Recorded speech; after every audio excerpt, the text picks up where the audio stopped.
সবাইকে আসসালামু আলাইকুম। আশা করি সবাই ভালো আছো। আজকের লেকচারে তোমাদের সবাইকে স্বাগতম। আজকে আমরা রাদারফোর্ডের পরমাণু মডেল এবং আলফা কণা পরীক্ষা ইনশাআল্লাহ পড়াবো। আজকের এই টপিক থেকে এইচএসসি পরীক্ষায় সিকিউতে একটা প্রশ্ন হয়ে থাকে এবং এমসিকিউতে অ্যাডমিশন সহ বিভিন্ন জায়গায় পরীক্ষাতে এখান থেকে এমসিকিউগুলো আসে। সো আজকের ক্লাসটা খুবই গুরুত্বপূর্ণ, মনোযোগ সহকারে দেখবা এবং বন্ধুবান্ধব সবাইকে একটু শেয়ার করে দিও যাতে করে সবাই দেখতে পারে। সো প্রথমে আমি একটু চেক করি যে সাউন্ড ঠিক আছে কিনা বা সাউন্ড শোনা যাচ্ছে কিনা, তারপর আমি আলোচনাতে যাবো ইনশাল্লাহ। ঠিক আছে, সাউন্ড ঠিক আছে কিনা একটু আমাকে জানাও। সাউন্ড ঠিক আছে কিনা একটু আমাকে জানাও, তারপর আমি মূল আলোচনাতে যাবো ইনশাল্লাহ।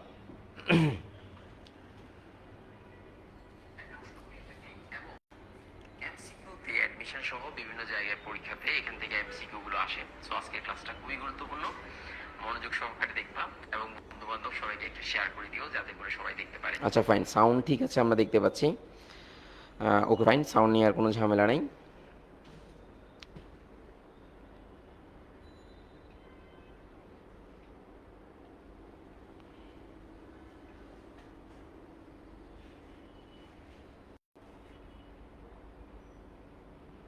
ওকে, ঠিক আছে, আমরা তাহলে শুরু করছি। যারা যারা তোমরা এখনও জয়েন করো তারা একটু জয়েন করো, আর যারা এখনও ঠিক আছে। Okay fine, first of all গুণগত রসায়নের একদম শুরুটা হাজারি স্যারের বইতে শুরুটা হয়েছিল রাদারফোর্ডের পরমাণু মডেল নিয়ে। তো এখানে কিছু অসঙ্গতি ছিল, সেই কারণে আমি ধারাবাহিকভাবে কোন টপিকের পর কোন টপিক পড়বা এবং কিভাবে পরীক্ষার প্যাটার্নগুলো হয় সেগুলো প্রথম লেকচার আলোচনা করেছিলাম। তো তোমরা যারা প্রথম এবং দ্বিতীয় লেকচারটা দেখো নাই, অবশ্যই প্রথম এবং দ্বিতীয় লেকচারটা দেখবা, দেখার পরে এই লেকচারটা দেখবা, তাহলে তোমাদের একদম শুরু থেকে বেসিক নিয়ে আর সমস্যা হবে না। বিশেষ করে তোমরা যারা 28 ব্যাচ আছো তাদের অনেকেরই আমরা সবাই জানি যে তোমাদের শর্ট সিলেবাস ছিল, একটা টেনশন কাজ করছে। তো সেই ক্ষেত্রে আমাদের এই লেকচারগুলো যদি তোমরা দেখো ইনশাআল্লাহ তোমাদের ওই টেনশনটা থাকবে না ইনশাআল্লাহ। তো প্রথমে আমি একটু শুরু করি। প্রথমে তোমাদেরকে যেটা সেটা হচ্ছে, আমরা সবাই জানি যে যে কোনো কিছু এই পৃথিবীতে যখন আবিষ্কার হয় এটা এমন হয় না যে উড়ে এসে জুড়ে বসে গেছে, এরকম হয় নাই। প্রত্যেকটা কিছুরই একটা সিকোয়েন্স ছিল, বাস্তবতা ছিল, দেন এটা পরীক্ষা ছিল, তারপর এটা কি, দেন তোমরা বইতে পড়ছো। তো তাহলে যে কোনো কিছু এটা উড়ে এসে জুড়ে বসে না, এটা মাথায় রাখবা। সো বি কেয়ারফুল, ব্যাপারটাগুলো একটু মাথায় রাখতে হবে। তো ফার্স্ট অফ অল একদম সর্বপ্রথম যে পরমাণুর যে ব্যাপারটা যদি আমি চিন্তা করি, এটা আনকাটেবল থেকে যে অ্যাটম কথাটা এসেছিল। সো ওই অ্যাটমটা আনকাটেবল, যাকে আর ভাগ করা যেত না, কিন্তু পরবর্তীতে প্রমাণিত হয়েছে পরমাণুকে ভাগ করা যায়। ভাগ করলে ইলেকট্রন প্রোটন নিউট্রন, যেটা তোমরা আধুনিক এখন জানো, কিন্তু আগে সেটা জানা যাইতো না। আগে সেটা মনে করতো যে কি বলতো, পরমাণুতে সর্বপ্রথম আবিষ্কৃত হয়েছে 1897 সালে যে থমসন ক্যাথোড রশ্মি পরীক্ষা করে ইলেকট্রনটা আবিষ্কার করেন। তো ইলেকট্রন আবিষ্কারের পরে 97 সালে তিনি ইলেকট্রন আবিষ্কার করেছেন। আবিষ্কার করার পরে তার মাথার ভিতরে আসলো যে যে পুরো পরমাণুটা একটা ধনাত্মক চার্জে চার্জিত, আর ধনাত্মক চার্জে চার্জিত হওয়ার কারণে তার ভিতরে কতগুলি ইলেকট্রন থাকে, কিসের মতো, তোমার তরমুজের মধ্যে যেরকম বিচি থাকে ওরকম করে ইলেকট্রনগুলো থাকে। এই মডেলটাকে পাম ফুডিং মডেল বলা হয়। এই পাম ফুডিং মডেলটা তিনি কিন্তু এটা এমন না যে তিনি পরীক্ষা করে এই মডেলটা দিয়েছেন, তিনি ধারণা করেছেন। আমি আবারও বলছি, তিনি ধারণা করেছিলেন। সো তিনি বলেছেন যে কোন একটা পরমাণু, পুরো পরমাণুটা ধনাত্মক চার্জে চার্জিত, তার মধ্যে ইলেকট্রনগুলো কিভাবে থাকে, তোমার পাম পুডিং, অর্থাৎ পুডিং আমরা যেরকম একটা পুডিংয়ের মধ্যে যে কিসমিসগুলো থাকতো ওইরকম, অথবা কোনো একটা তরমুজের মধ্যে যে তরমুজের যে বিচিগুলো থাকে এই বিচিগুলো যেমন থাকে এরকম মনে হইতো। সো এটাকে পাম পুডিং মডেল বলা হয়। তাহলে এটার মতবাদটা দিয়েছে কত সালে বলো তো? এটার মতবাদটা, এই পাম পুডিং মডেল এরকম মতবাদটা দিয়েছিলেন। এই মডেলটা দিয়েছিলেন 1998 সালে, 1898 সালে। বাট এর আগে তিনি ইলেকট্রন আবিষ্কার করেছেন। ইলেকট্রন কত সালে আবিষ্কার করেছে? 1897 সালে স্যার জে থমসন। এই যে 1897 সালে জে থমসন এটা আবিষ্কার করার পর দেন তিনি 1998 সালে এই সেম বিজ্ঞানী জে থমসন যে পাম ফুডিং মডেল, যে পাম ফুডিং মডেলটা দেন, তিনি ধারণা করেছেন যে তরমুজের মধ্যে যেরকম তরমুজের দানাগুলো থাকে ইলেকট্রনগুলো ওইভাবে থাকে। তো এই ধারণাটা তার ঠিক 11 বছর, 11, 12, 13 বছর পরে ধারণাটা ভুল প্রমাণ করেন আমাদের বিজ্ঞানী রাদারফোর্ড। তিনি নিউজিল্যান্ডের বিজ্ঞানী ছিলেন এবং স্কুল শিক্ষক ছিলেন বলা যায়। এরপর তিনি এই মতবাদটা উপস্থাপন করেন, যেটাকে আমরা রাদারফোর্ডের আলফা কণা পরীক্ষার মাধ্যমে এই মতবাদে তিনি উপনীত হন, অর্থাৎ আলফা কণা পরীক্ষার মাধ্যমে তিনি এই পরমাণু মতবাদটা দেন, যদিও বা তার মতবাদের অনেক ত্রুটি আছে। সো এই মতবাদের প্রথম যে ভিত্তিটা সেটা হচ্ছে আলফা কণা পরীক্ষা, দেন আলফা কণা পরীক্ষার পরে মতবাদের ব্যাপারটা আসবে। সো এইবার এই যে পাম্পফুরিং মডেল, এটা পুরোটা ভুয়া, কারণ এটা কিনা গ্রহণযোগ্য না, বর্তমানে গ্রহণযোগ্য না, কারণ পরমাণুর কেন্দ্রে ধনাত্মক চার্জ থাকে আর বাইরে ইলেকট্রন থাকে। সো পরমাণুর সব জায়গায় পজিটিভ চার্জ থাকবে, এটা হচ্ছে ভুয়া একটা ধারণা। সো এই যে ধারণাটা করেছে এই ধারণাটা ভুল। যদি এটা সত্য হইতো তাহলে তুমি আজকে পাঠ্য বইতে তুমি পড়তা, এটা তো মানে তোমারই একটা পাঠ্যের অংশ থাকতো, বাট এখন তো এটা সত্য না। তো সত্য না যেহেতু, তার মানে এটা তুমি পড়তে হচ্ছে না, পাম্পফুরিং মডেলটা দেওয়া হচ্ছে না, বা পাম্পফুরিং মডেলটা এখন আর প্রযোজ্য না। প্রযোজ্য না মানে এটা ভুয়া, সোজা কথা হচ্ছে সেটা, এটা হবে না, এটা একটু মাথায় রাখতে হবে, ঠিক আছে? ওকে, আচ্ছা ফাইন, একটু আওয়াজ আসতেছে তো আমি দেখতেছিলাম, ওকে ফাইন। এবার আসো আমাদের আজকের যে পড়াটা সেটা হচ্ছে আলফা কণা পরীক্ষাটা। এই আলফা কণা পরীক্ষাটা অ্যাকচুয়ালি কি? আমরা সবাই জানি যে রাদারফোর্ড যে স্বর্ণের যে পাত আছে, স্বর্ণের পাতের মধ্যে আলফা কণা নিক্ষেপ করেন, নিক্ষেপ করে তিনি দেখতে পান যে প্রায় 99% আলফা কণা স্বর্ণের পাত ভেদ করে চলে যায়। এখন চলে যাওয়ার ব্যাপারটার জন্য ইনি একটা উপকরণ নিয়েছে যেটাকে জিঙ্ক সালফাইডের পর্দা বলে। তো তিনি দেখলেন যে 99% আলফা কণা স্বর্ণের পাত ভেদ করে জিঙ্ক সালফাইডের পর্দাকে আলোকিত করে। এরপরে তিনি মতবাদটা দিয়েছেন। এটা হচ্ছে বেসিক কথা, একদম শুরুর কথা। তো তাহলে আমার সর্বপ্রথম কি জিনিসটা লাগবে? আমার প্রয়োজনীয় উপকরণ, মানে আলফা কণা পরীক্ষাতে কি কি লাগবে সেটা আমাকে জানতে হবে। তাহলে ফার্স্ট অফ অল আমাকে যেটা জানতে হবে আলফা কণা পরীক্ষার প্রয়োজনীয় উপকরণ, এই যে প্রয়োজনীয় উপকরণ, এই যে প্রয়োজনীয় উপকরণ। এই পরীক্ষাটা কখন করেছেন? আমি আবারও বলছি, এই পরীক্ষাটা হচ্ছে 1911 সালে, যে 1911 সালে এই পরীক্ষাটা করেছেন। এখন আসো, এই প্রয়োজনীয় উপকরণটা যদি মনে রাখতে হয় আমি সহজে বলবো যে কি বলতো, রাফাজি আসেন মনে রাখার জন্য, এই যে রাফাজি আসেন মনে রাখতে পারো, তুমি তোমার মতো করে মনে রাখবা, that is up to you, but এটা মনে রাখবা। রাফা মানে হচ্ছে রাদারফোর্ড, এখানে রাদারফোর্ড মনে রাখবা, রাদারফোর্ড। এই জি মানে হচ্ছে জিঙ্ক সালফাইড, নট সালফেট, এটা হচ্ছে জিঙ্ক সালফাইডের পর্দা। এই যে zinc sulphide, not sulphate, not sulphide, এটা সালফাইড। তাহলে দেখো একটু বেসিকটা জেনে নাও, তুমি একটু মনে রাখবা যে SO4 2- এটা সালফেট, এটা সালফেট, কি দেখা যায় কিনা একটু জানো। তারপর দেখো এটা হচ্ছে সালফাইড,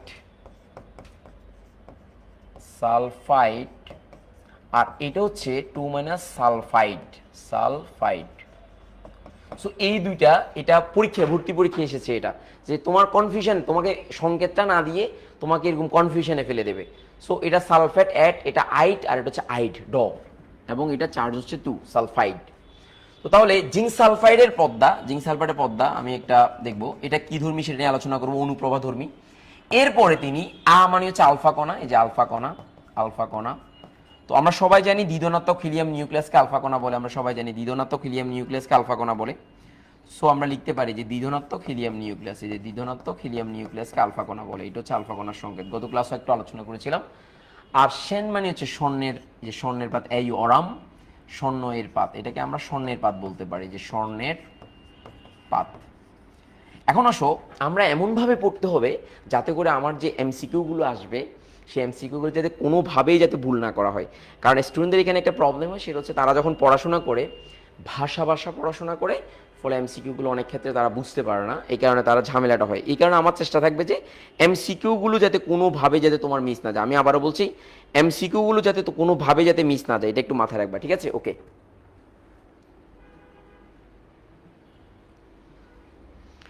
এবার আসো, তাহলে এখানে রাফাজি আসেন যে রাদারফোর্ডের পরীক্ষাটা করেছিলেন, তারপর হচ্ছে কত সালে করেছেন? 1911 সালে। তাহলে তিনি জিঙ্ক সালফাইডের পর্দা নিয়েছেন, এবং হচ্ছে স্বর্ণের পাত নিয়েছেন, এবং হচ্ছে আলফা কণা নিয়েছেন।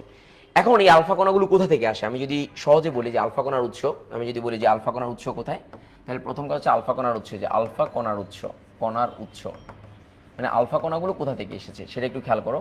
তাহলে তুমি মনে রাখবা রেডিয়াম বিসমাথ, যে রেডিয়াম, ইউরেনিয়াম, থোরিয়াম অথবা বিসমাথ, এগুলো থেকে স্বতঃস্ফূর্তভাবে আলফা কণা নির্গত। এখন হাজারি স্যারের বইতে কোন কোন ইনফরমেশন দেওয়া আছে?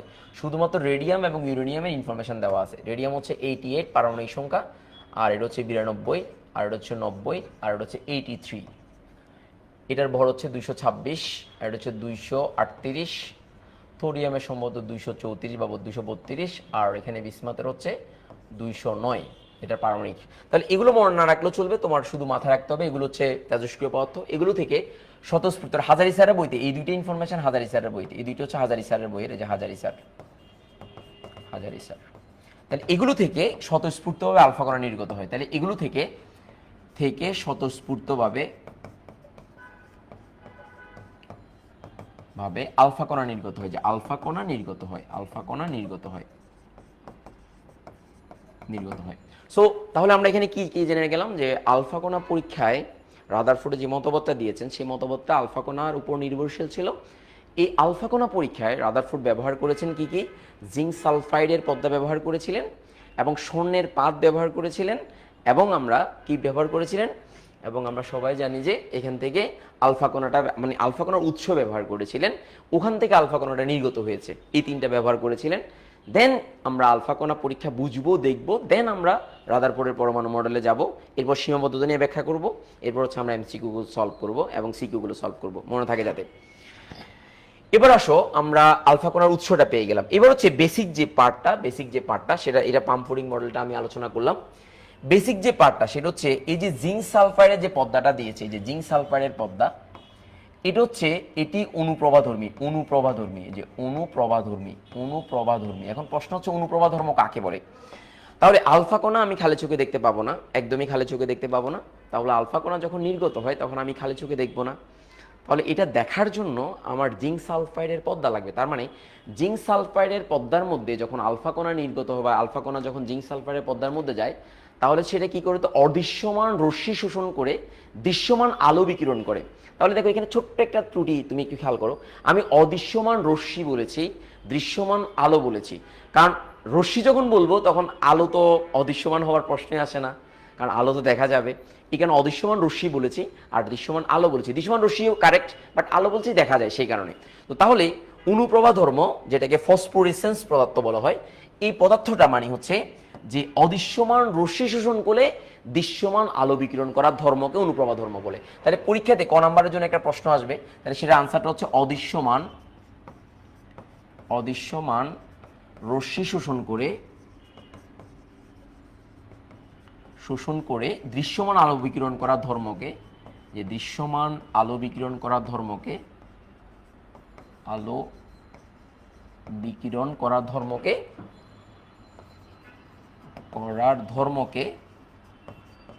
অনুপ্রভা ধর্ম বলে, যে অনুপ্রভা ধর্ম বলে।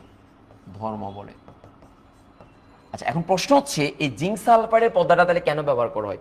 তাহলে যেহেতু জিঙ্ক সালফাইডের পর্দার মাধ্যমে আমরা আলফা কণার অস্তিত্ব বুঝতে পারি, তাহলে আলফা কণার দিক পরিবর্তন বোঝার জন্য জিঙ্ক সালফাইডের পর্দাটা ব্যবহার করা হয়। তাহলে আমরা লিখবো যে আলফা কণার দিক পরিবর্তন বোঝার জন্য জিঙ্ক সালফাইডের পর্দা ব্যবহার করা হয়। তাহলে আমি লিখবো এখানে যে আলফা কণার দিক পরিবর্তন বোঝার জন্য, যে আলফা কণার, এটা একটা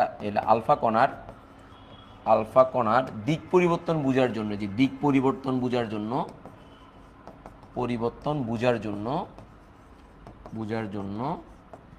জিঙ্ক সালফাইড এর পর্দা ব্যবহার করা হয়। এটা কিন্তু এমসিকিউর অপশন, কিন্তু মনে রাখবা আলফা কণার দিক পরিবর্তন করার জন্য না, দিক পরিবর্তন বুঝার জন্য, মানে কোন দিকে যাচ্ছে, স্ক্যাটার কোন দিকে হচ্ছে সেটা বুঝার জন্য এই আলফা কণার, অর্থাৎ আলফা কণাটা দিক পরিবর্তন বুঝার জন্য জিঙ্ক সালফাইডের পর্দা ব্যবহার করা হয়। একটু মনোযোগ সহকারে খেয়াল করবা যে আলফা কণার দিক পরিবর্তন বুঝার জন্য জিঙ্ক সালফাইডের পর্দা ব্যবহার করা হয়। ওকে, ফাইন, গেল। এবার হচ্ছে আমরা দ্বিতীয় যে অপশনটা আমরা জানি, দ্বিতীয় অপশনটা দেখো, দ্বিতীয় অপশনটা কি ছিল? যে স্বর্ণের পাত, মজা পাবা, দেখো স্বর্ণের পাত, এয়ু পাত। এখন তোমাদের অনেকেরই প্রশ্ন আসতে পারে যে স্যার, স্বর্ণ ব্যবহার না করে আমি তো লৌহ ব্যবহার করতে পারতাম, অর্থাৎ রাদারফোর্ড স্বর্ণ ব্যবহার না করে লৌহ ব্যবহার করতে পারতো বা অন্য কোনো পদার্থ ব্যবহার করতে পারতো, কিন্তু তিনি ব্যবহার করেন নাই কেন? এটা হচ্ছে খুব কমন একটা প্রশ্ন, তোমার আমার সবারই প্রশ্ন। তো তাহলে এখানে এই জিনিসটা যদি বুঝতে হয়, তাহলে তোমাকে একটা সাইকোলজি বুঝতে হবে যে স্বর্ণটা হচ্ছে নমনীয়, মেলিয়েবল, তার মানে স্বর্ণকে যদি আমি হ্যামার দিয়ে আঘাত করি স্বর্ণটা পাতলা হতে পারে।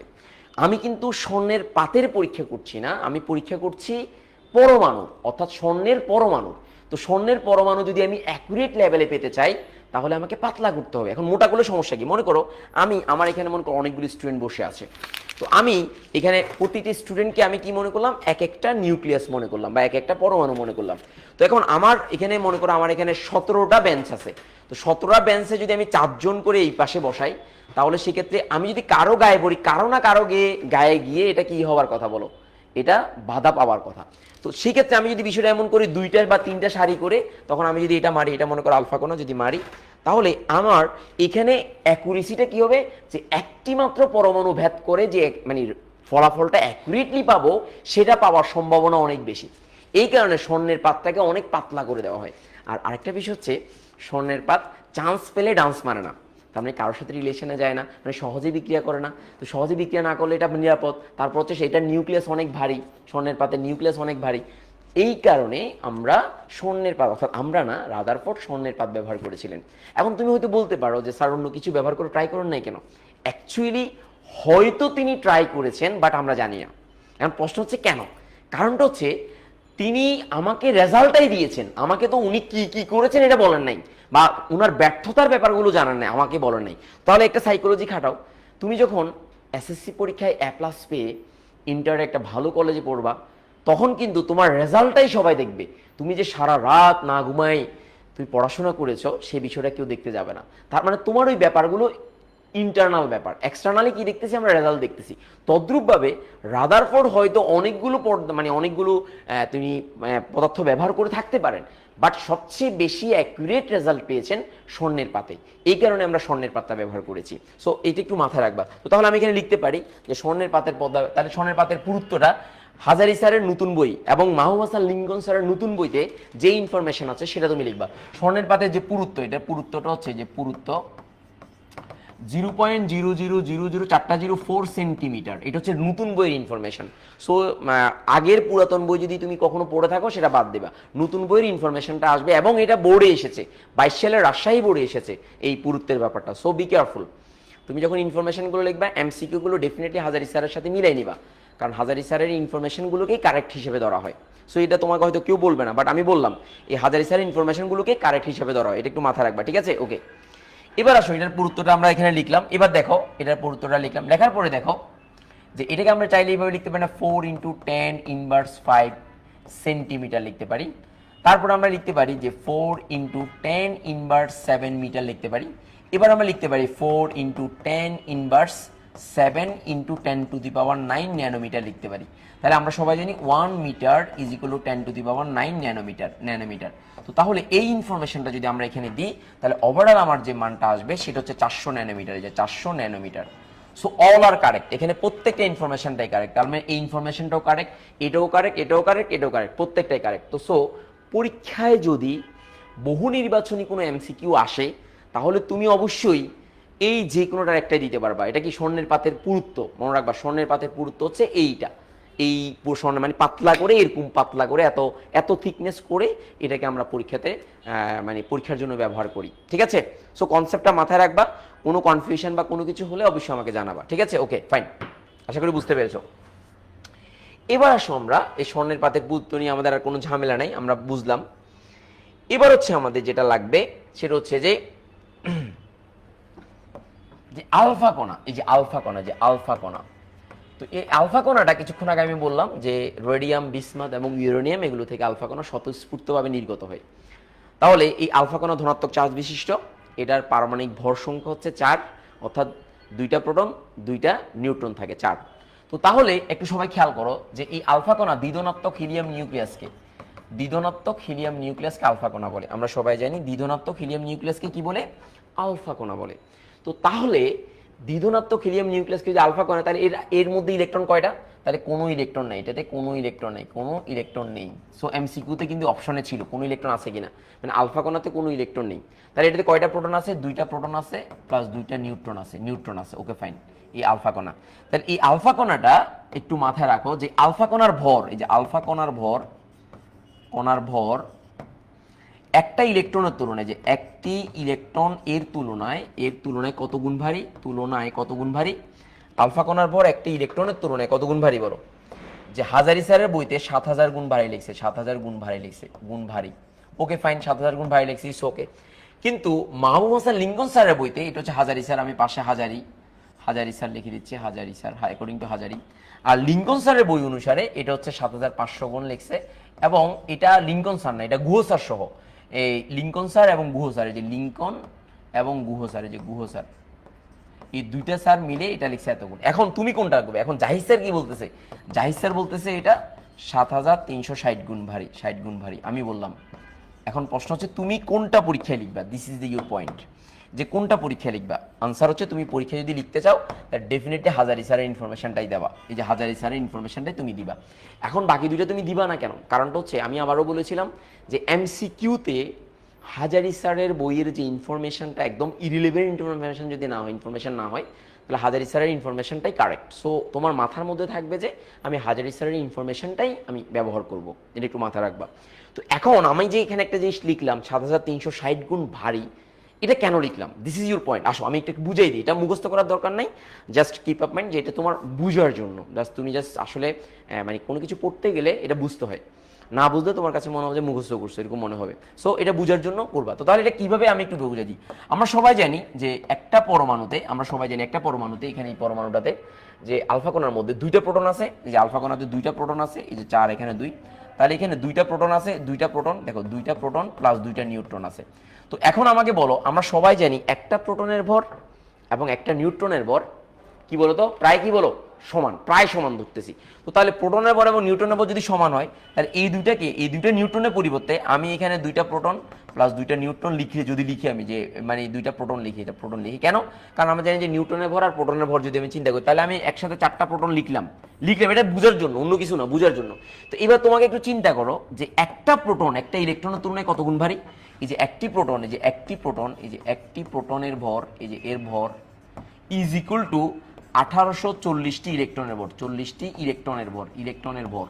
তো তাহলে 4টা প্রোটনের ভর কত? তো সুতরাং তুমি দেখো যে 4 ইন্টু 1840 দিয়ে গুণ করো, 1840 দিয়ে গুণ করো, তো 40 দিয়ে যদি গুণ করো 7360, এই যে 60 গুণ, এই যে 60 গুণ। তো তাহলে 7360 গুণটা কোথা থেকে এসেছে বুঝেছো? সো এটা হচ্ছে একটা অ্যাজাম্পশন। সো তুমি যখন পরীক্ষার খাতায় লিখবা তাহলে ডেফিনেটলি তুমি 7000 গুণ লিখবা, এটাই হচ্ছে তোমার জন্য আমার কথা। এটা বুঝিয়ে দিলাম যে কেন বিষয়টা আসলো, কিভাবে আসলো। আর এটা বোঝানোর কারণটা কি? এটা বোঝানোর কারণ হচ্ছে যখন আলফা কণাটা স্বর্ণের পাতের পরমাণুর সাথে যখন মধ্য দিয়ে যখন যায়, তখন কিন্তু সে নিউক্লিয়াসের সাথে কোনো ধরনের রিলেশনে জড়ায় না। রিলেশনে জড়ানো মানে কি? তাদের সাথে বিক্রিয়া করবে না বা তাকে আকর্ষণ বিকর্ষণ করে তাকে ধরে রাখবে না। তো সে পার হয়ে চলে যায় কেন? কারণ প্রথমত হচ্ছে আলফা কণাও ভারী, আলফা কণাও তোমার গতিশীল, আবার ইলেকট্রনও গতিশীল, আবার তার ভর, আলফা কণার ভর ইলেকট্রনের ভরের তুলনায় অনেক বেশি। বাংলা সিনেমার মতো যে বড় লোকের মেয়ের সাথে গরিবের ছেলের বিয়ে বাংলা সিনেমাতেই সম্ভব, কিন্তু বাস্তবে সম্ভব না। সো ছোট মানুষের সাথে বড় কিছুর রিলেশনটা খুব টাফ। সো এখানে দুইটাই গতিশীল। সো গতি সম্পর্কে এবার আমাকে জানতে হবে যে আলফা কণার গতি কত, সেটা আমাকে জানতে হবে। তো তাহলে আসো যে আলফা কণার গতিটা আমরা একটু দেখব। এতটুকু লিখে হইতে হবে, এতটুকু লিখতে হবে। লিখার পরে দেখো এই বেসিকটা আশা করি বুঝতে পেরেছো। তো হওয়ার পরে দেখো আবার এখানে আমরা লিখবো যে আলফা কণার গতিটা, আমি এখানে লিখবো যে আলফা কণার, এই যে আলফা কণার বেগ, এই যে আলফা কণার বেগ একটু ভালো করে খেয়াল করো, আলফা কণার বেগ, যে আলফা কণার বেগ। তাহলে আলফা কণার বেগ কত বলো তো? আমরা সবাই জানি 1 × 10⁷ থেকে 2.5 × 10⁷ মিটার পার সেকেন্ড, যে metre per second. So alpha কণার ব্যাগও অনেক ব্যাগে গতিশীল আলফা কণাটাও। এত থেকে এত একদম কনস্ট্যান্ট কোনো মান নেই, বাট এই রেঞ্জের মধ্যে আলফা কণার ব্যাগ হয়। সো এটা একটু মাথায় রাখতে হবে, আলফা কণার ব্যাগ কত সেটা তোমাকে মাথায় রাখতে হবে। আশা করি বুঝতে পেরেছো। তো তাহলে এখান থেকে আমরা যে ইনফরমেশনগুলো পেলাম, প্রথমে যে কাজটা করলাম, প্রথমে আমরা জানলাম যে আলফা কণা পরীক্ষায় কি কি উপাদান ব্যবহার করা হয়, এটা কোথা থেকে আসে সেটা জানলাম। দ্বিতীয়বার আমরা কি জানলাম যে আলফা কণার প্রত্যেকটা যে উপাদান আছে সেই উপাদানগুলো কি কি কাজে লাগে। কারণ এমসিকিউতে আমার ওই উপাদানগুলো কি কি কাজে লাগে সেই বিষয়গুলো পরীক্ষায় আসবে। এই কারণে আমাকে কি কি উপাদান কি কি কাজে লাগে সেটা আমার এখানে লাগবে, এই কারণে তোমাকে এগুলো পড়িয়ে নিলাম।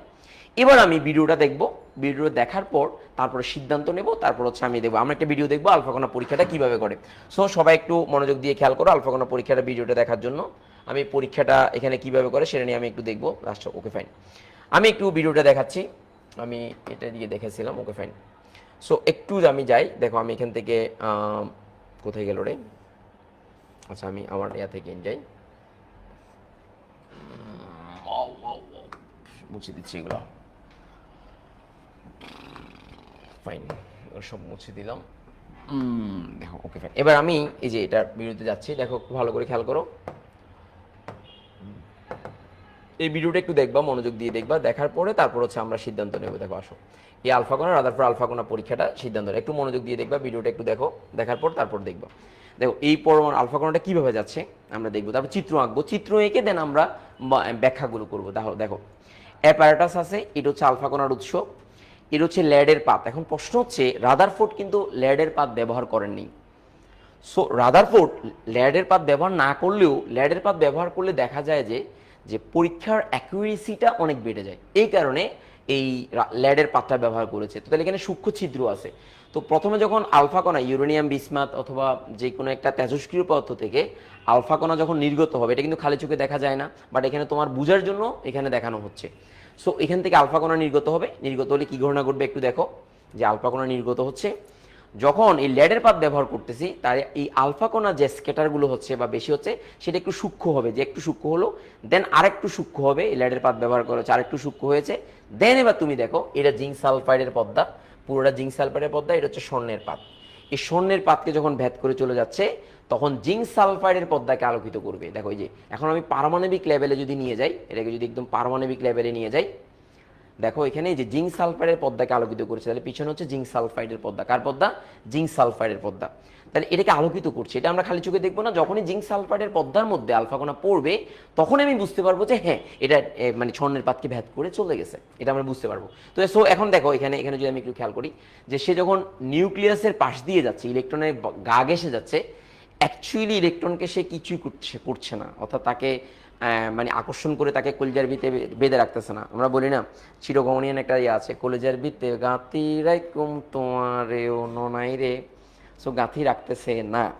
তাহলে দেখো এটা যখন যাচ্ছে, এখানে ভালো করে খেয়াল করো, তখন ইলেকট্রনকে যখন আলফাকণার এই যে আলফাকণাটা যখন যাচ্ছে, ইলেকট্রনের সাথে তার কোনো ধরনের ক্রিয়া প্রতিক্রিয়া হচ্ছে না, কিন্তু নিউক্লিয়াস যখন যাচ্ছে, দেখো নিউক্লিয়াসের দিয়ে যখন যাবে, যে নিউক্লিয়াস হচ্ছে এটা, নিউক্লিয়াসটা হচ্ছে এটা, এই যে নিউক্লিয়াসটা হচ্ছে এই যে নিউক্লিয়াস, দেখো এই দেখো এই ব্যাপারটা আমি একটু করে ক্লিয়ার করি। এই দেখো এই রাইট, এইখানে একটা কাহিনী আছে। যদি নিউক্লিয়াসের, আমি আবারও বলছি, যদি নিউক্লিয়াসের পাশ দিয়ে যায় তাহলে স্ক্যাটার হচ্ছে, স্ক্যাটার মানে বিচ্ছুরিত হওয়া, যেটাকে তোমরা পদার্থবিজ্ঞানে প্রতিসরণ বলো, মানে এদিক ওদিক বেঁকে যাওয়া। কিন্তু যখন মাঝ বরাবর নিউক্লিয়াসের দিকে আসে তখন সেটা প্রতিফলিত হয়। তাহলে অল্প কিছু সংখ্যক আলফা কণা নিউক্লিয়াসের সাথে মানে ধাক্কা খেয়ে এদিক ওদিক বেঁকে যাচ্ছে, আর 20,000-এর মধ্যে একটি আলফা কণা এই স্বর্ণের পাতের নিউক্লিয়াসকে আঘাত করে 180 ডিগ্রি অ্যাঙ্গেলে কি হচ্ছে, প্রতিফলিত হচ্ছে। This is your point, simple.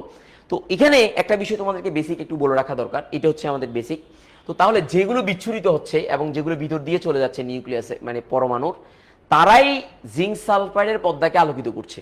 কাকে আলোকিত করছে? জিঙ্ক সালফাইডের পদ্মাকে আলোকিত করছে। দেখো তারাই জিঙ্ক সালফাইডের পদ্মাকে আলোকিত, আর যারা মাঝখান দিয়ে যাচ্ছে ফেরত আসতেছে তারা জিঙ্ক সালফাইডের পদ্মাকে আলোকিত করতে পারতেছে না, জিঙ্ক সালফাইডের পদ্মাকে আলোকিত করতে পারছে না। তাহলে এখান থেকে একটা আইডিয়া আসে, সেই আইডিয়াটা হচ্ছে রাদারফোর্ডের যে আলফা কণা পরীক্ষাটা মূলত নিউক্লিয়াসের অস্তিত্ব প্রমাণের পরীক্ষা বা নিউক্লিয়াস ধনাত্মক চার্জ বিশিষ্ট এটা প্রমাণের পরীক্ষা।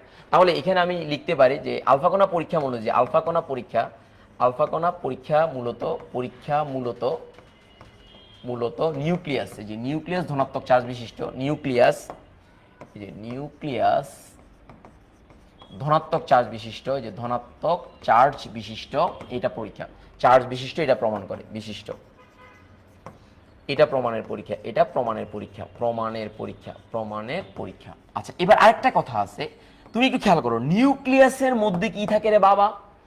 প্রোটন থাকে, নিউট্রন থাকে। কিন্তু যখন রাদারফোর্ড আঙ্কেল এই নিউক্লিয়াস আবিষ্কার করেছেন তখন কিন্তু কারো মাথায় ছিল না যে প্রোটন এবং নিউট্রন একসাথে থেকে নিউক্লিয়াস আছে। সো পুরোটাকে নিউক্লিয়াস বলা হচ্ছে। আমি আবারও বলছি, কারণ নিউট্রন আবিষ্কার হয়েছে কত সালে? 1932 সালে, আর এই নিউক্লিয়াস আবিষ্কৃত হয়েছে 1911 সালে।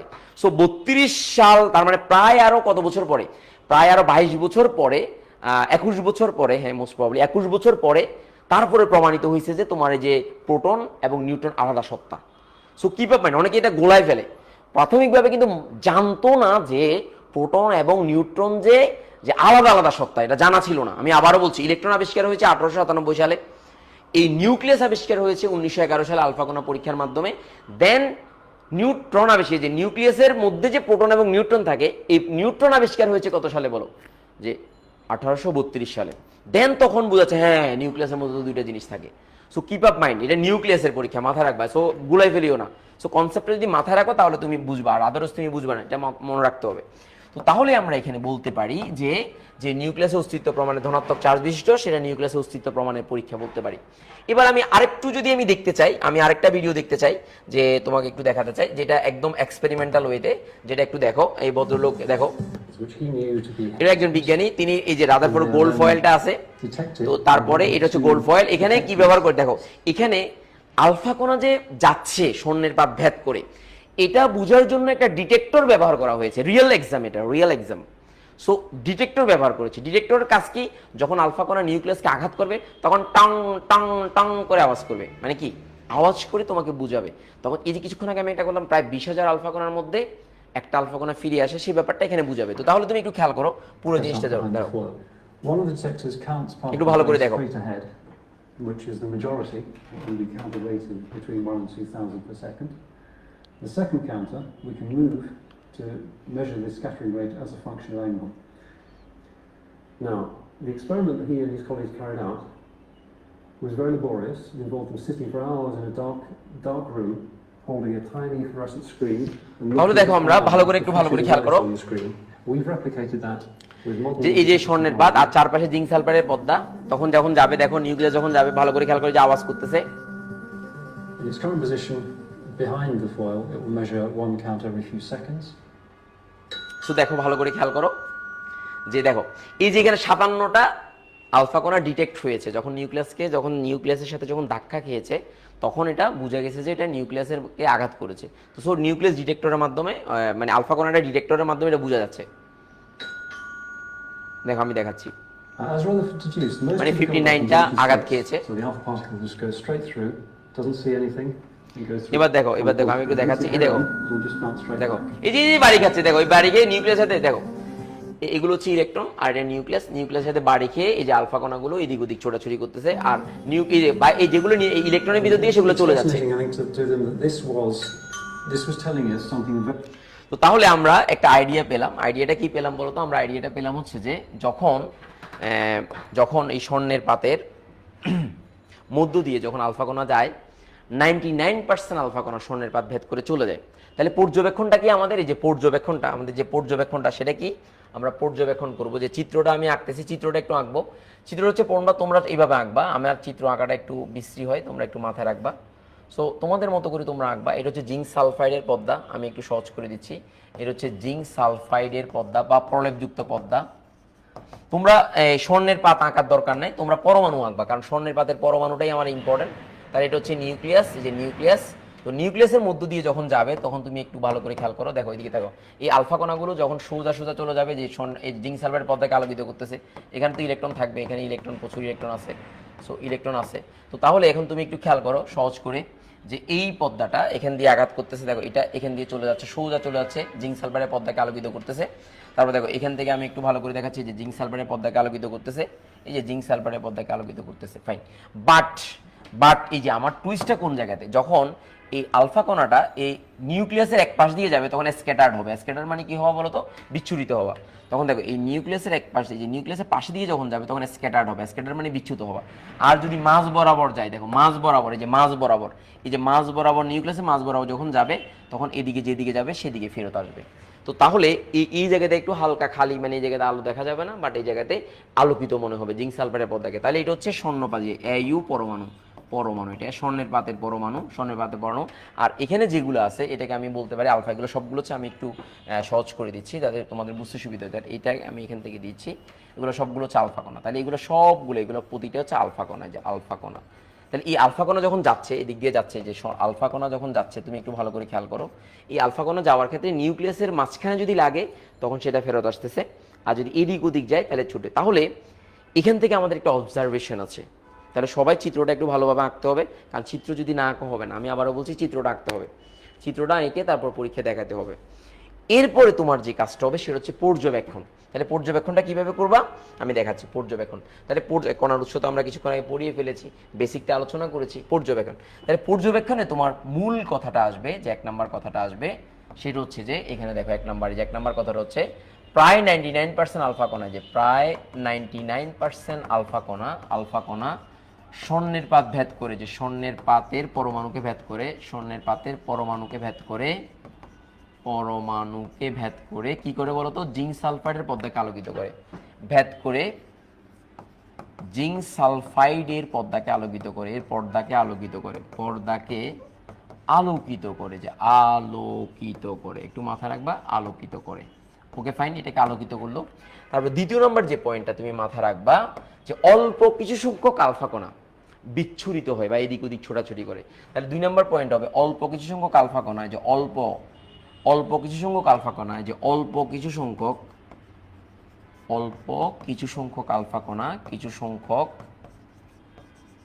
আলফা কণা কি করবে বলতো, অল্প কিছু সংখ্যক আলফা কণা কি করবে, যে বিচ্ছুরিত হয়, যে এদিক ওদিক বেঁকে যায়, এদিক ওদিক বেঁকে যায়, এদিক ওদিক বেঁকে যায়, একটু মনে রাখবা, বেঁকে যায়।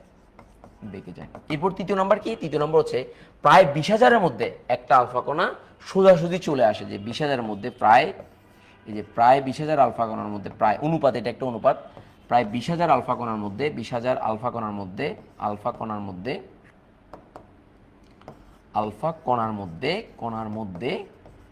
কয়টা আলফা কণা ফেরত আসে, একটি আলফা কণা, যে একটি আলফা কণা সোজাসুজি ফিরে আসে, অর্থাৎ 180 ডিগ্রি অ্যাঙ্গেলে ফিরে আসে। ফাইন, তাহলে এবার একটা অবজারভেশন আসো, যে মনে করো তোমার বাসায় আমি বেড়াতে গেলাম, তুমি আমাকে দেখে দরজা বন্ধ করে দিলাম। তো আমাকে দেখে যদি তুমি দরজা বন্ধ করে দাও, তোমাকে নিয়ে আমি একটা রচনা লিখতে পারবো। কি রচনা, তুমি খারাপ, তোমার পরিবার খারাপ, তোমার গোষ্ঠী খারাপ, তোমার টিচার খারাপ, তোমার বাবা মা খারাপ, সব খারাপ। এরপর তোমাকে নিয়ে আমি একটা বিশাল একটা 14 পৃষ্ঠার রচনা লিখতে পারবো। অথচ ঘটনা কি, তোমার বাসায় আমি গেলাম, তুমি দরজা বন্ধ করে দিছো। ঠিক এখানেও কাহিনীটা হচ্ছে সোজা কিচ্ছু না, যে স্বর্ণের পাতের মধ্য দিয়ে যখন আলফা কণা গেছে, তখন 99% আলফা কণা ভেদ করে চলে গেছে, কিছু সংখ্যক আলফা কণা বাড়ি খেয়ে চলে আসছে। তাহলে এখান থেকে সিদ্ধান্ত কি নেওয়া যায়, যেহেতু আলফা কণাটা ধনাত্মক চার্জ বিশিষ্ট, স্বর্ণের পাতও ধনাত্মক, স্বর্ণের পাতের নিউক্লিয়াসও ধনাত্মক চার্জ বিশিষ্ট। যদি আলফা কণা ধনাত্মক, স্বর্ণের পাতের যে পরমাণুটা নিউক্লিয়াসটা ঋণাত্মক হইতো, তাহলে একে অপরকে কলিজার ভিত্তিতে বাঁধি রাখতো। তো বাঁধি রাখলে কি হইতো, এটা জিঙ্ক সালফারের পর্দাকে আলোকিত করতে পারতো না। তো তাহলে যে স্বর্ণের পাতের যে নিউক্লিয়াস আছে সেটাও ধনাত্মক, আর আলফা কণাও ধনাত্মক। তাহলে প্রথম কাজ আমরা কি পেলাম, যে আলফা কণা যে ধনাত্মক সেই বিষয়টা আমরা জানলাম। কি বল, আলফা কণা যে ধনাত্মক এটা বিষয়ে জানলাম, ফাইন গেল। এবার দ্বিতীয় নম্বরে আমরা কি জানলাম, দ্বিতীয় নম্বর হচ্ছে যেহেতু আলফা কণাটা স্বর্ণের পাতের নিউক্লিয়াসের তুলনায় হালকা, তাহলে কোনো একটা হালকা বস্তুকে যদি আঘাত করে, তখন মনে করো আমি এখানে আমার এই যে এখানে মনে করো এটা একটা হালকা বস্তু, আমি আমার এখানে এইভাবে আঘাত মারলাম, তো মারার পর দেখো আমার এখানে কিছুই হয়নি, আমার দেওয়ালের কিছুই হয়নি। তার মানে কোনো একটা হালকা বস্তুকে দিয়ে যদি কোনো একটা ভারী বস্তুকে আঘাত করি, তাহলে নিউক্লিয়াসটা ভাঙবে না। যদি সেটা অ্যালুমিনিয়ামকে আঘাত করতাম, তাহলে অ্যালুমিনিয়াম ফিশন হয়ে যেত, মানে ভেঙে যেত দ্রুত বেগে। আলফা কণার ব্যাগও কিন্তু অনেক বেশি, সো অত্যন্ত দ্রুত বেগে যদি আমি আঘাত করতাম, তাহলে আমার এই নিউক্লিয়াসটা ভেঙে যেত। কিন্তু যেহেতু অনেক ভারী, সেই কারণে এই ভারী হওয়ার কারণে এই হালকা আলফা কণাটা এই নিউক্লিয়াসকে ভাঙতে পারে না। তো তাহলে এখান থেকে একটা আইডিয়া পেলাম, যদি একটু হালকা কাছাকাছি বড় হইতো তাহলে কিন্তু ভেঙে ফেলতো। যেহেতু নিউক্লিয়াসের স্বর্ণের পাতের যে নিউক্লিয়াস আছে সেই নিউক্লিয়াস অনেক ভারী। তো তাহলে আমরা জানি স্বর্ণের পাতে পারমাণবিক সংখ্যা, আমরা সবাই জানি যে পারমাণবিক সংখ্যা 79। তাহলে এটার এই যে নিউক্লিয়াস স্বর্ণের যে পারমাণবিক বল হচ্ছে প্রায় 197, 197 অ্যাপ্রক্সিমেটলি 200-র কাছাকাছি। তার মানে অথচ একটা আলফা কণার ভর হচ্ছে কত, 4 এএমইউ। আর স্বর্ণের পাতের যে ভর বা স্বর্ণের পাতের পরমাণুর যে নিউক্লিয়াসের যে ভর সেটা হচ্ছে 197, অনেক গুণ, প্রায় 50 গুণের মতো, প্রায় 50 গুণ তোমার বেশি ভারী। তো ডব্লিউ দেখানো, ডব্লিউ রেসলিং খেলাতে, এখানে ডব্লিউতে রিকেশি নামে একজন আছে, তো ও কিন্তু আমার তুলনায় মিনিমাম 8 থেকে 10 গুণ ভারী হবে। তো আমি যদি আমি যদি ওর গায়ের মধ্যে পড়ি, তাহলে তাকে তো আমি সরাইতে পারবো না, কিন্তু সে আমাকে ইজিলি এরকম করে খপ করে ধরে এরকম উপর থেকে মেরে আসার দিতে পারবে। তো তদ্রূপভাবে এই আলফা কণাটা নিউক্লিয়াসকে আঘাত করলেও তাকে ভাঙতে পারে না। এখান থেকে কি সিদ্ধান্ত নেওয়া যায় যে পরমাণুর নিউক্লিয়াস অত্যন্ত ভারী এবং পরমাণুর সমস্ত বরই নিউক্লিয়াসে পুঞ্জীভূত থাকে। এই যে ব্যাপারটা পর্যবেক্ষণটা, এই যে পর্যবেক্ষণের এটা হচ্ছে পরীক্ষা, পর্যবেক্ষণের পরে সিদ্ধান্ত, এই যে সিদ্ধান্তগুলো, তাহলে এই সিদ্ধান্তগুলো আমরা সহজে একসাথে লিখতে পারি। আমি এখানে সিদ্ধান্তগুলো লিখছি একসাথে, দেখতেছি আমি ওপেন উইথ ওপেন। তাহলে দেখো এই সিদ্ধান্তগুলো আমরা এখানে খুব সহজে এখান থেকে দেখতে পারি যে সিদ্ধান্তগুলো কি কি ছিল। সিদ্ধান্তগুলো হচ্ছে এই যে সিদ্ধান্তগুলো, এই যে এই কথাগুলো আমরা এখানে লিখতে পারি। তাহলে সিদ্ধান্তগুলো কি কি? এই সিদ্ধান্তগুলো হচ্ছে এখানে, এই সিদ্ধান্তগুলো আমি যে কথাটা বললাম সে কথাগুলো এখানে লেখা আছে। সিদ্ধান্তগুলো দেখো, এই সিদ্ধান্তগুলো এখানে আমি একটু ছোট করে দিচ্ছি আর একটু বড় করে দিচ্ছি সিদ্ধান্তগুলো। তো তাহলে এখানে প্রথম হচ্ছে নিউক্লিয়াস অত্যন্ত ভারী, সমস্ত পরমাণু এবং পরমাণু 99%ই ফাঁকা তো ফাঁকা না। তো তাহলে এখন তুমি একটু চিন্তা করো যে পরমাণু ফাঁকা, 99% ফাঁকা, তাহলে আমিও ফাঁকা তুমিও ফাঁকা, কারণ আমিও তুমি পরমাণু নিয়ে তৈরি, তাহলে আমাকে ফাঁকা মনে হয় না কেন? মানে আমাকে যদি কোনো কিছুতে এরকম মারে তাহলে আমাকে ফাঁকা মনে হয় না কেন? খুবই সোজা। দেখো আমার এই জামাটা তোমার কাছে দূর থেকে কি মনে হচ্ছে? নিরেট মনে হচ্ছে, কিন্তু আমি যদি এই জামার ভিতর দিয়ে যদি আমি যদি এরকম করে দেখি, যে এরকম করে দেখি, এই আমি সব দেখতে পাচ্ছি, এর মধ্যে দিয়ে আলো প্রবেশ করতেছে। যেহেতু আলো প্রবেশ করতেছে তাহলে আমি দেখতেছি। তদ্রূপভাবে পরমাণুর তুলনায়, আমি আবারও বলছি যে পরমাণুর তুলনায় যে তরঙ্গ দৈর্ঘ্য দিয়ে আমি আলোটা দেখবো, এই আলোর তরঙ্গ দৈর্ঘ্য পরমাণুর চেয়ে বড়। এই কারণে পারমাণবিক লেভেলে আলোগুলো যেতে পারে না, পারমাণবিক লেভেলে আলোগুলো যেতে পারে, এই কারণে আমরা দেখি না। তো তাহলে আমাকে যদি বলে যে তুই আস্তা 99% ফাঁকা, ইটস ওকে ফাইন, আমি ফাঁকা কেন? কারণ আমার তো শরীরের মধ্যে পরমাণু দিয়ে তৈরি, তাহলে পরমাণু 99% ফাঁকা, তাহলে আমিও ফাঁকা তুমিও ফাঁকা, আমার এই দেওয়ালটাও ফাঁকা। কারণ এখন আমার প্রশ্ন হচ্ছে আমার কাছে ফাঁকা মনে হয় না কেন? কারণ মনে হয় একটা মাত্র কারণে, কারণ আমার যখন এখান থেকে আলো, যথেষ্ট পরিমাণ আলো যদি এটার মধ্যে বা কোনো একটা তরঙ্গদৈর্ঘ্য প্রবেশ করাতে পারতাম, তাহলে আমি ফাঁকাটা যে সেটা বুঝতাম। এই যে হাওয়ায় মিঠা খাও না, দূর থেকে অনেক বড় মনে হয়, কিন্তু সামনে গেলে বাতাস, মানে ফাঁকা, পুরো ফাঁকা।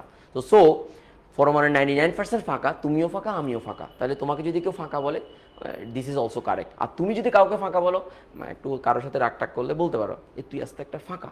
যদি সে বলে যে এই কি আমার কেন বলছিস, যদি বলো যে এই আমি তো রসায়নের ভাষায় বলছি, ফাঁকা তো, তুইও ফাঁকা আমিও ফাঁকা, 99% পরমাণু ফাঁকা, আমি আর তুই পরমাণু দিয়ে তৈরি, তো তাহলে আমিও ফাঁকা তুইও ফাঁকা। সো ইউ ক্যান রাইট ইট, এখন বলতে পারবা, এটা নিয়ে কোনো সমস্যা নেই, অসুবিধা নেই, বলতে পারবা। তো তাহলে এবার একটা জিনিস মনে রাখবা, নিউক্লিয়াসের ব্যাসটা, এই রাদারফোর্ড আলফা কণা পরীক্ষা থেকে নিউক্লিয়াসের যে ব্যাসটা, দেখো খেয়াল করো, এই নিউক্লিয়াসের ব্যাসটা, পরমাণুর ব্যাসটা হচ্ছে, পুরো পরমাণুর ব্যাসটা হচ্ছে tan−8, এটা একটু মনে রাখবা। আর নিউক্লিয়াসের ব্যাসটা হচ্ছে tan−8 থেকে tan−13 সেন্টিমিটার। তো এখান থেকে একটা প্রশ্ন আসতে পারে যে পরমাণুর নিউক্লিয়াসের তুলনায় পরমাণুর আকার কত গুণ বড়? তো খুবই সোজা, যে পরমাণুর আকার তখন কত গুণ বড়, উপর হবে tan−8 আর নিচে হবে 10⁻⁻13। তো তার মানে 10⁵ এত গুণ, এই যে এত গুণ বড়। কে বড়? নিউক্লিয়াসের তুলনায় পরমাণু, এই যে নিউক্লিয়াসের তুলনায় পরমাণু, নিউক্লিয়াসের তুলনায়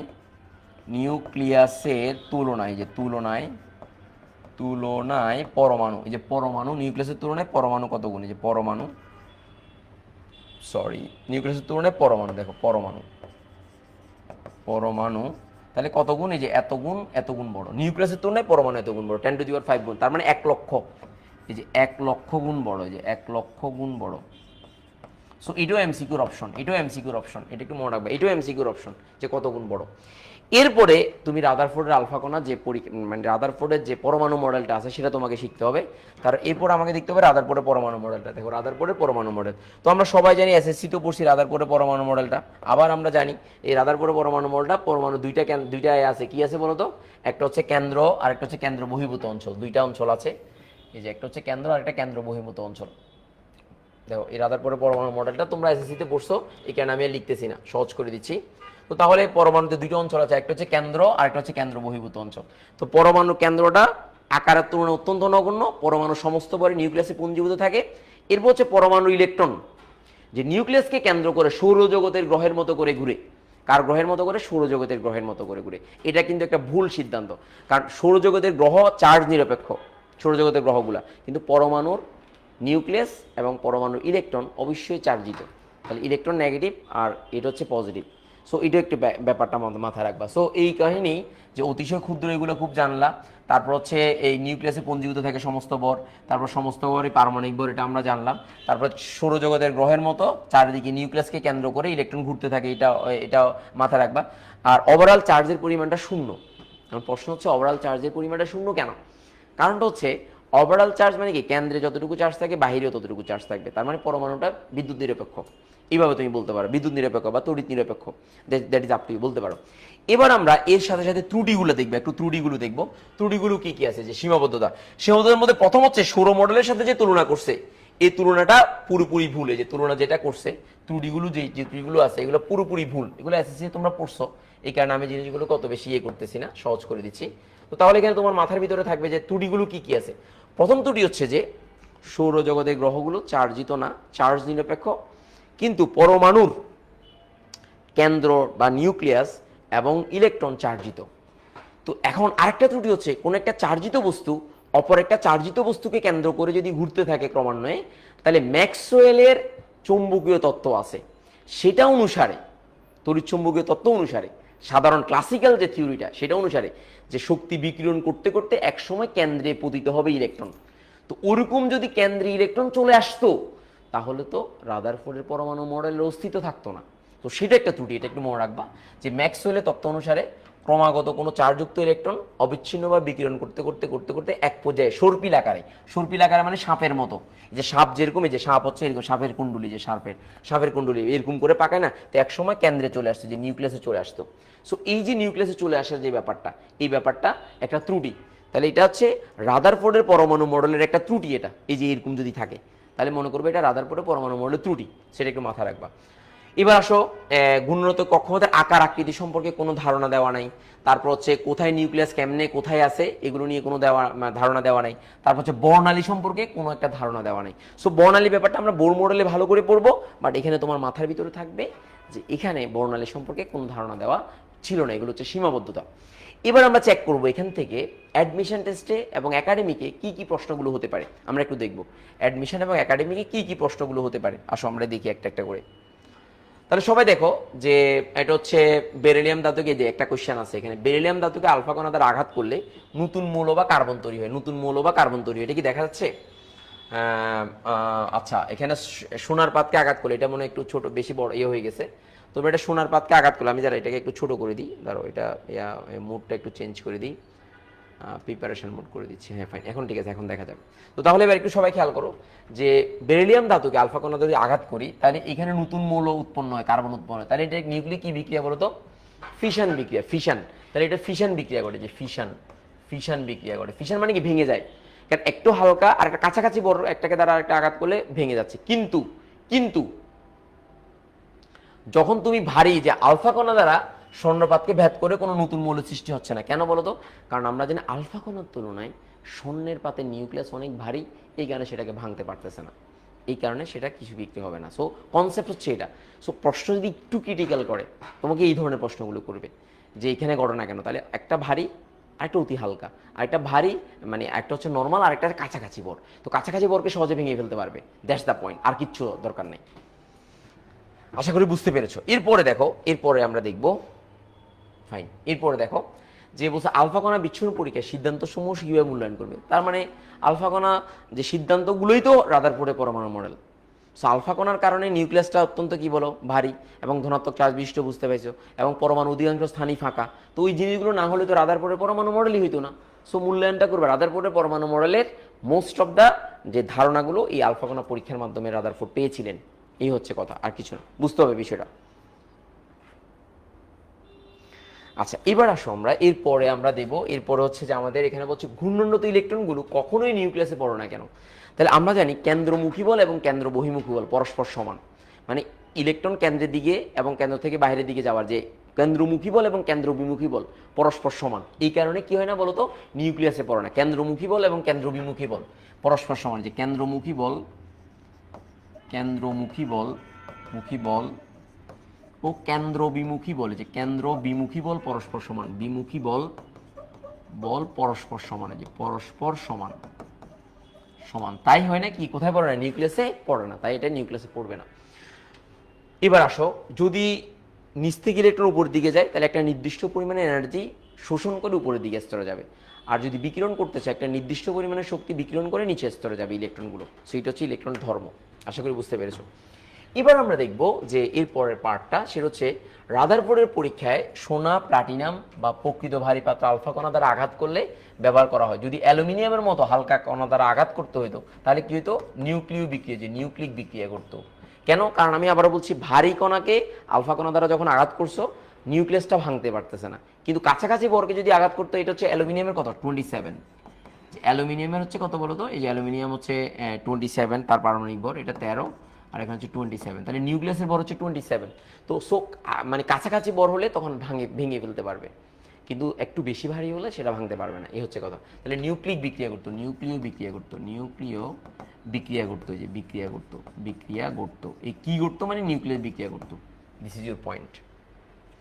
এবার আসো, নিউক্লিয়াসের ব্যাস এত হলে তোমাকে বলছে, এটা খুবই ইম্পর্টেন্ট। দেখো এই কোশ্চেনগুলো করার জন্য you don't need to use calculator, you just use your গিলু।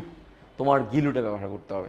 তোমার গিলুটা যদি ব্যবহার করো, যত প্রশ্ন কঠিন টাইপসের করুক না কেন, doesn't matter, you can write answer in the examination hall, nothing else. আশা করি পারবা। তো তাহলে আমরা যদি একটু চেক করি, দেখো কি চেক করব, ভালো করে একটু মনোযোগ দিয়ে খেয়াল করো যে কি চেক করব। দেখো পরমাণুর ব্যাস নিউক্লিয়াসের ব্যাসের কত গুণ, তো তাহলে বাবার এখানে তো দেয়াই আছে, তো দেওয়া থাকলে তো খুবই সোজা, যে উপরে হবে 10⁻⁰, নিচে হচ্ছে 10⁻13। দেখো এই যে নিউক্লিয়াসের ব্যাস কত, এই যে নিউক্লিয়াসের ব্যাস হচ্ছে এটা, এই যে এটা, তাহলে ছোট, আর পরমাণুর ব্যাসটা বড়। 10⁻8 মানে বড়, আর 10⁻13 মানে ছোট। মনে রাখবা ইনভার্সের মান যত বেশি হয় তত কম। তাহলে কমটা, এই যে বেশি বড়টা উপরে, তাহলে এখানে হচ্ছে 10⁵ হবে। তার মানে কত, 1 লক্ষ গুণ, যে 1 লক্ষ গুণ, 1 লক্ষ গুণ 10⁵ মানে হচ্ছে 1 লক্ষ গুণ। মনে রাখবা 10⁵ মানে হচ্ছে 1 লক্ষ গুণ, মনে রাখবা 1 লক্ষ গুণ। ঠিক সেম ভাবে পরমাণু ব্যাসার্ধ নিউক্লিয়াসের ব্যাসার্ধের কত গুণ, তাহলে সেম আনসার, এই যে সেম আনসার 1 লক্ষ গুণ। কিন্তু আয়তনের কথা যখন বলবে, দেখো আয়তন মানে কি 4/3 পাই আর কিউব। আমরা সবাই জানি যে 4/3 পাই এ ক্যাপিটাল আর কিউব, এটা হচ্ছে পরমাণু, আর এটা হচ্ছে তোমার নিউক্লিয়াস। তাহলে 4/3 পাই আর কিউব, পাই স্মলার আর কিউব। এখন তুমি একটু চিন্তা করো যে এই 4/3 এটা কাটাকাটি চলে গেল। এবার তোমার কাজ কি r/r, তো r/r যদি হয় তাহলে এখানে দেখো, এখানে r আর এখানে হচ্ছে স্মলার r, এটার উপর হোল কিউব হবে। তো এই r/r এর অনুপাত কত, 10⁵, যে 10⁵, এই যে r/r এর অনুপাত 10⁵। তো তাহলে এটার উপর 3 দিয়ে দাও, তাহলে আনসার হবে 10⁻15 এত গুণ। সো আমরা জানি যে নিউক্লিয়াসের মানে নিউক্লিয়াসের আয়তনের তুলনায় পরমাণুর আয়তন এত গুণ, 10⁻15 গুণ। মাথায় ঢুকছে কিনা একটু আমাকে জানো, কনসেপ্টটা মাথায় ঢুকছে কিনা একটু আমাকে জানো, দ্রুত জানো, মাথায় ঢুকছে কিনা একটু আমাকে জানো।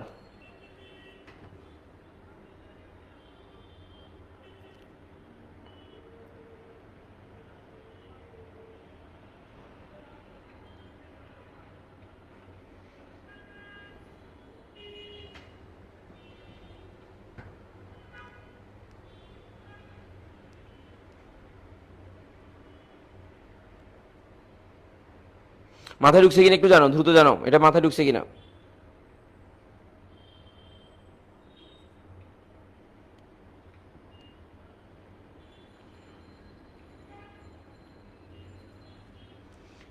আচ্ছা, তাহলে এবার এটা গেল 3টা প্রশ্ন গেলে, এটা অ্যাডমিশন টেস্টে আসতে পারে। এবার আমরা দেখবো এরপরে যে চট্টগ্রাম বোর্ডে এটা সিকিউ কিভাবে এসেছে, 2017 সালে এসেছে। এরপর আলফাকোনা পরীক্ষা, এটা সিলেট বোর্ডে এসেছে, রাজশাহী বোর্ডে এসেছে, তারপর হচ্ছে অনেকগুলো বোর্ডে এসেছে। তো এম কোনা মানে হচ্ছে আলফাকোনা, তো আলফাকোনার সাথে কিউ, কিউ মানে হচ্ছে নিউক্লিয়াস, যে কিউ মানে হচ্ছে নিউক্লিয়াস। তো তাহলে পরীক্ষাতে সিকিউ আসবে এইভাবে, যে এম কোনার সাহায্যে কিউ বস্তুটি শনাক্তকরণের মাধ্যমে পরমাণু গঠন ব্যাখ্যা করতে। আমরা রাদারফোর্ডের পরমাণু মডেল, আলফা কণার মাধ্যমে রাদারফোর্ডের পরমাণু মডেল। আর আলফা কণা কি দ্বিধনাত্মক হিলিয়াম নিউক্লিয়াস, দ্বিধনাত্মক হিলিয়াম নিউক্লিয়াস, যে দ্বিধনাত্মক হিলিয়াম নিউক্লিয়াস, একটু মনে রাখবা, নিউক্লিয়াস, দ্বিধনাত্মক হিলিয়াম নিউক্লিয়াস। তো তাহলে আমরা খুব সহজেই যে আলফা কণার ব্যাপারটা জানলাম, তারপর হচ্ছে এম কণার সাহায্যে কিউ বস্তুটির শনাক্তকরণের মাধ্যমে পরমাণু গঠনটা আমরা জানলাম। এরপর আমরা এমসিকিউ গুলো একটা একটা প্র্যাকটিস করবো, তারা আমাদের হয়ে গেছে। দেখো কোন কণার সাহায্যে রাদারফোর্ডের বিচ্ছুরণ পরীক্ষা করেন, তাহলে অবশ্যই আলফা কণা, এটা আর বলতে হয় না, আশা করি পারবা। তারপরে দেখো এরপরে কোশ্চেনে যাচ্ছি, যে পরমাণু ধনাত্মক নিউক্লিয়াসের অস্তিত্ব প্রমাণিত হয় আলফা কণা পরীক্ষা থেকে, যে নিউক্লিয়াস ধনাত্মক চার্জ প্রমাণ করতে কতগুলি ইউনিভার্সিটিতে এসেছে। সো এগুলো বারবার আসবে, একই জিনিস বারবার আসবে, তোমাকে সতর্ক থাকতে হবে। 2 নম্বরটা আমরা জানলাম। এরপর 3 নম্বর, রাদারফোর্ড তার পরীক্ষায় কোন পদার্থের প্রলেপযুক্ত, দেখছো কিনা, আমি বলছিলাম বরিশাল বোর্ডে 2022-এ আসছিল। দেখো সালফাইটও দেওয়া আছে, সালফেটও দেওয়া আছে এবং ফসফেটও দেওয়া আছে। সো তোমাকে বুঝতে হবে এটা সালফাইড H2S, যে H2S, এটা হচ্ছে জিঙ্ক সালফাইড SO3, আর এটা জিঙ্ক সালফাইড Z10SO4। সো মাথায় রাখতে হবে, এবং ফসফেটের সঙ্গে যে জিঙ্ক ফসফেট PO4, এর যোজনী 2 আর এর যোজনী 3 এখানে যাবে যে ফসফেট। তো সো সংকেতগুলো যদি না জানো তাহলে কনফিউশনে পড়বা। জিঙ্ক সালফারের পর্দা এটা কি ধর্মী? অনুপ্রভাধর্মী। অনুপ্রভাধর্ম কাকে বলে? অদৃশ্যমান রশ্মি শোষণ করে দৃশ্যমান আলো বিকিরণ করার ধর্মকে কি বলা হয় বলো? অনুপ্রভা ধর্ম বলে। কি বলে বলো তো? অনুপ্রভা ধর্ম বলে। আশা করি বুঝতে পেরেছো। এরপরে আসো রাদারফোর্ড আলফা কণা বিচ্ছুরণ পরীক্ষায় স্বর্ণের পাতের পুরুত্ব। দেখছো এটাও আসছে রাজশাহী বোর্ড 2022 সালে। সো আনসার হবে এই যে 3টা জিরোর 4টা জিরোর পর সেন্টিমিটার হবে, এটা একটু মনে রাখবা। সো পরীক্ষাতে এগুলো যাতে কোনোভাবে ভুল না হয় একটু মাথায় রাখবা, ঠিক আছে? ওকে, এবার আসো আমরা এরপরে যাব। এরপর হচ্ছে রাদারফোর্ডের নিউক্লিয়াস আবিষ্কার পরীক্ষা 99% আলফা কণা স্বর্ণের পাত ভেদ করে চলে যায় কেন? তো চলে যাবে কেন? চলে যাওয়ার কারণ কি? কারণ হচ্ছে পরমাণুর 99% ফাঁকা, তাহলে পরমাণুর অধিকাংশ স্থানই হচ্ছে ফাঁকা। এই ফাঁকা হওয়ার কারণে এই ব্যাপারটা ঘটে, সোজাসুজি চলে যাচ্ছে। এবার আসো এরপরে যাব আমরা, এরপরে যে পরমাণুর নিউক্লিয়াস ধনাত্মক আধানযুক্ত কোন বিজ্ঞানী প্রমাণ করেন? তাহলে রাদারফোর্ড নিয়ে আর তো রাজশাহী বোর্ড 2021 সালে এসেছে, এ নিয়ে তার কোনো কথা নেই। এবার আসো সৌর মডেল কাকে বলা হয়? অবশ্যই রাদারফোর্ডে পরমাণু মডেলকে সৌর মডেল বলা হয়, চিটং বোর্ড 2021 সালে এসেছে। এবার আসো আলফা কণার বৈশিষ্ট্য কোনটি? আলফা কণা 2টা প্রোটন আছে কিন্তু 2টা ইলেকট্রন তো নাই, খুবই ধীর গতি না, অনেক গতি। গতি কত বলতে 1 × 10⁻7 থেকে 2.5 × 10⁻7 মিটার/সেকেন্ড। এটা হচ্ছে আলফা কণার গতি, যে আলফা কণার গতিবেগ। সো এটা ধনাত্মক, এটা ভর সংখ্যা 2 না, ভর সংখ্যা 4। তাহলে সো সি ইজ আনসার। ইহা ধনাত্মক চার্জিত কণা, কারণ এটা ধনাত্মক, কোনো ইলেকট্রন নাই এর ভিতরে আলফা কণার মধ্যে। তারপর দেখো রাদারফোর্ডের পরীক্ষায় আলফা কণা সম্পূর্ণ বিপরীত দিকে ফিরে আসে কেন? তাহলে ফিরে আসে, সম্পূর্ণ বিপরীত দিকে ফিরে আসে কেন বলো? তাহলে ও কেন্দ্রে অতি ক্ষুদ্র নিউক্লিয়াসের সাথে সংঘর্ষ করে। তাহলে কেন্দ্রে যদি নিউক্লিয়াস না থাকতো তাহলে তো সেটা ফিরে আসতো না, চলে যেত, ব্যাত করে চলে যেত। সো এটাই হচ্ছে আনসার।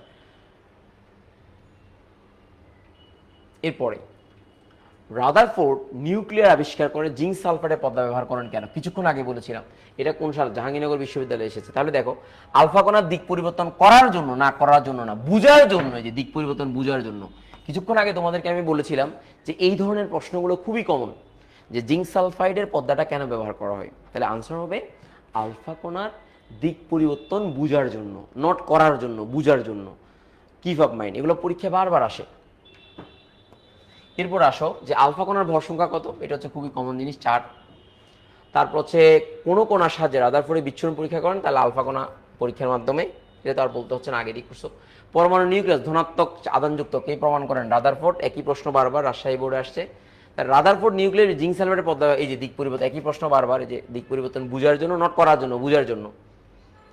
তারপর হচ্ছে কোনটি নিচে অনুপ্রভা সৃষ্টিকারী পদার্থ? কুমিল্লা ইউনিভার্সিটিতে আসে। তাহলে জিঙ্ক সালফারের পর্দাটা হচ্ছে অনুপ্রভা সৃষ্টিকারী পদার্থ, কিছুক্ষণ আগে দিয়ে পড়েছো। তারপরে দেখো রাদারফোর্ড আলফা কণা বিচ্ছুরণ পরীক্ষায় কোন ফলকযুক্ত পর্দা ব্যবহার করেন? জিঙ্ক সালফাইডের পর্দা ব্যবহার করেন। এটা Jessore university of science and টেকনোলজিতে এসেছে। তাহলে আজকে আমরা আলহামদুলিল্লাহ রাদারফোর্ড আলফা কণা পরীক্ষার সব কিছুই আমরা কি করেছি? কভার করেছি যতটুকু দরকার। নেক্সট ক্লাসে আমরা ইনশাল্লাহ কি পড়াবো? বোর পরমাণু মডেল এবং সীমাবদ্ধতা, এবং দুইটার মধ্যে যে সম্পর্কগুলো আছে এগুলো ইনশাল্লাহ পড়াবো। তাহলে আজকে এতটুকুই। তোমাদের সবার জন্য শুভকামনা। আসসালামু আলাইকুম।